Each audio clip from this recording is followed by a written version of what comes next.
मित्रों नमस्कार। कोरोना चल रहा है और हम 2 महीने में परेशान हो गए। भगवान श्री राम को कितने वर्षों का वनवास मिला आपको पता है, लेकिन भगवान श्री राम जंगल में मंगल कर देते हैं। भगवान श्री राम को जब वनवास मिला तो 2 कारण से वो सहर्ष तैयार थे, अंतस मन से तैयार थे। पहला कारण था उनके पिताजी का आदेश, दूसरा उनको विश्वास था कि वह जंगल में मंगल कर देंगे। जहां अभाव है वहां वो भाव पैदा कर देंगे। भगवान को वनवास मिलता है। वन शब्द आते ही, अरण्य शब्द आते ही एक ऐसा खाका तैयार होता है जिसमें कोई सुख सुविधाएं नहीं है, जिसमें कोई आराम की जिंदगी नहीं है। एक राजा का पुत्र होकर के जंगल में रहे, अभाव में रहे, हम सोच सकते हैं। और आज हम कोरोना के युग के अंदर छोटे से समय के अंदर इतने परेशान हो गए और हम ये कहते हैं कि साहब हमारे घरों को जंगल बना दिया गया है, हम समय व्यतीत करें तो कैसे करें। हमारे ऊपर समस्याओं का एक सैलाब सा आ गया है। अब दोस्तों, मुझे लगता है कि जो रामायण का प्रसारण किया गया है इसीलिए किया गया है, इस देश को पता चले कि भगवान श्री राम जो है मर्यादा पुरुषोत्तम की जो पराकाष्ठा है, उनका जीवन कैसा है, उनका अगर 1% हम पालन कर लें तो हमारा जीवन सुधर जाए।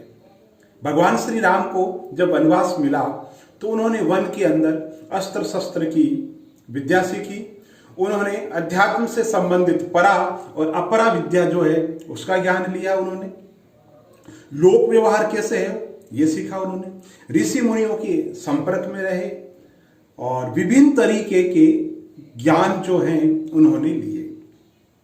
और दोस्तों, हमारे लिए जो समय है कोरोना का, हम रो रहे हैं, हम पलायन कर रहे हैं, मन में बेचैनी है, उद्विग्नता है, तो आप तुलना करके देखो भगवान श्री राम को आप अपने सामने रख लीजिए और देख लीजिए। हमें कोरोना का रोना नहीं रोना है। हमें जो समय मिला है इसी में से रास्ता निकालना है और इसका जो प्रयोग करना है वो सृजनात्मक करना है। हम कुछ ऐसा करें जिसमें हमें लगे कि जैसे भगवान श्री राम को इतने वर्षों का वनवास मिला और उस वनवास के अंदर भी उन्होंने हिम्मत नहीं हारी, उन्होंने आशावाद का संचार किया। वनवास में भगवान श्री राम एक मनोबल गुरु की भूमिका के रूप में नजर आते हैं। वो सीता जी और लक्ष्मण जी से कहते हैं कि जीवन में कभी भी विपत्ति आए हिम्मत नहीं हारनी चाहिए, धैर्य नहीं खोना चाहिए। यही कारण है कि जब रावण सीता जी का अपहरण कर लेता है तो सीता जी का मनोबल गिरता नहीं है। सीता माता जी धैर्य नहीं खोती है और युक्ति सोचती है और युक्ति के अंदर वो अपने कुछ आभूषण नीचे गिरा देती है और आगे चल करके यही जो भाव है उनके मन के अंदर है कि प्रभु श्री राम के लिए एक रास्ता बने कि मैं कहां जा रही हूं।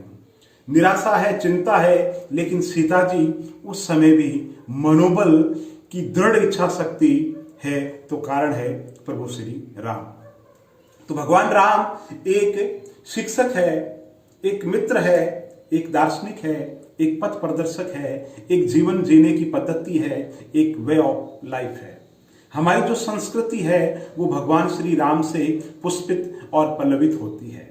भगवान श्री राम कहते हैं कि जो सत्ता है वो जीवन की सच्चाई नहीं है, सत्ता जीवन की सच्चाई नहीं है। इसलिए भगवान राम सत्ता विभीषण को सौंप देते हैं और कहते हैं कि सत्ता जीवन की सच्चाई नहीं है।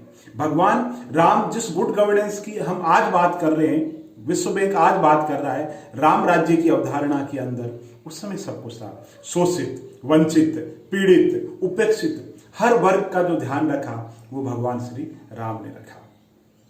भगवान श्री राम टीम वर्क में विश्वास करते थे। उनके साथ में चाहे सुग्रीव की बात हो, चाहे हनुमान की बात हो, चाहे जामवंत की बात हो, भगवान श्री राम टीम स्पिरिट में, टीम भावना के अंदर विश्वास करते हैं। आज के युग के अंदर जो मैनेजमेंट के बड़े बड़े गुरु जो बात कहते हैं वो राम राज्य के अंदर और उनके नागरिकों के लिए बहुत पहले फलीभूत हो गई थी, जिसे हम आज गुड गवर्नेंस के रूप में कह रहे हैं। भगवान श्री राम का देखो, आप अनन्य विश्वास देखो, एक केवट छोटी सी हेल्प करते हैं उनकी, और वो भगवान श्री राम उनको सखा मान लेते हैं। भगवान श्री राम के जीवन में जो भी जिस रूप में ही काम आए, जब पुल बंधा था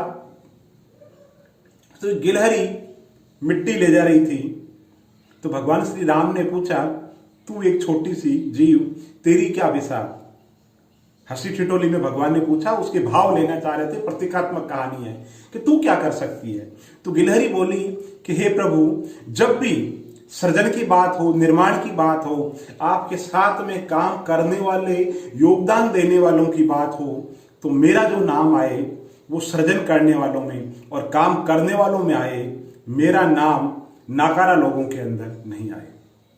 तो दोस्तों, आज कोरोना चल रहा है, भगवान श्री राम से हम जोड़ करके कहें तो हमारा इस समय जो योगदान है इस रूप में होना चाहिए कि गिलहरी की तरह एक छोटी सी बूंद, एक छोटी सी रेत का अंश किसी रूप के अंदर हो, हमारा योगदान नजर आना चाहिए। और ये आपातकाल है, ये संक्रमण का समय है, चिंतन करो, मनन करो, धर्म ग्रंथ पढ़ो, संस्कृति को समझो, हम खुद है क्या है उनको समझो, अपने परिवार को समझो, अपनी पीढ़ियों को समझो, अपने गांव को समझो, अपनी ढाणी को समझो।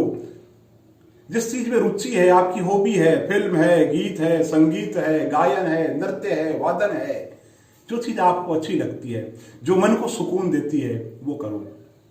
भगवान श्री राम भी यही कहते हैं।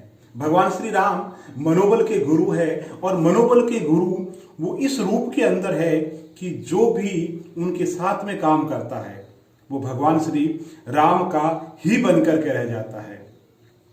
हनुमान जी तो कहते हैं कि मैं क्या बताऊं, मेरे रोम रोम के अंदर राम बसे हुए हैं। हृदय चीर करके दिखाते हैं तो उसके अंदर भगवान श्री राम नजर आते हैं। तो आज संगठन के अंदर कोई भी व्यक्ति उच्च अधिकारी हो, उसके प्रति इतनी निष्ठा क्या संभव है? उच्च अधिकारी और अधीनस्थ अधिकारी के बीच के अंदर आज जब इतने तनाव है, आपस में एक दूसरे के प्रति नकारात्मक भाव है, तो हमें भगवान श्री राम से प्रेरणा लेनी चाहिए कि हम जिस स्टाफ के साथ में, जिन लोगों के साथ में काम कर रहे हैं, हम उनका बहुत ज़्यादा ध्यान रखें, बहुत ज़्यादा हम उनका ख्याल रखें, ताकि वो भी हमारे प्रति वैसी ही दृष्टि रख सके।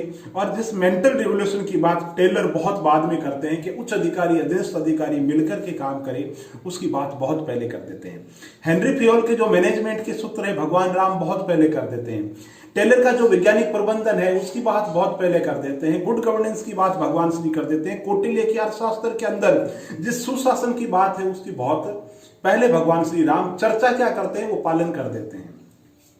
तो भगवान श्री राम एक भाई के रूप में, एक बेटे के रूप में, एक शासक के रूप में, एक मित्र के रूप में, हर रूप के अंदर, हर कसौटी पे भगवान श्री राम खरे उतरते हैं। अगर किसी भी संगठन को, चाहे वो प्राइवेट संगठन हो, चाहे वो सरकारी संगठन हो, भगवान श्री राम के जीवन को आंशिक रूप से अपना ले, 1% अपना ले, तो मुझे ऐसा लगता है कि उसे किसी भी मैनेजमेंट की कोई किताब पढ़ने की जरूरत नहीं है।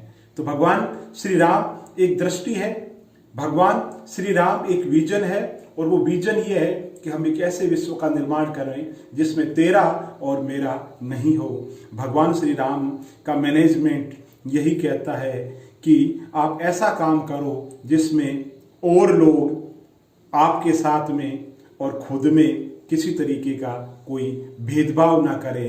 ये जब भेद खत्म हो जाता है और दृष्टि अभेद हो जाती है, वही मैनेजमेंट भगवान श्री राम का कहलाता है, और वही विश्व कल्याण का और व्यक्तिगत कल्याण का मार्ग है। तो दोस्तों, देखते रहिए मेरा चैनल जिसका नाम है टेक्निकल जोगिया। लाइक कीजिए, सब्सक्राइब कीजिए, प्रतिक्रिया दीजिए। बहुत बहुत धन्यवाद।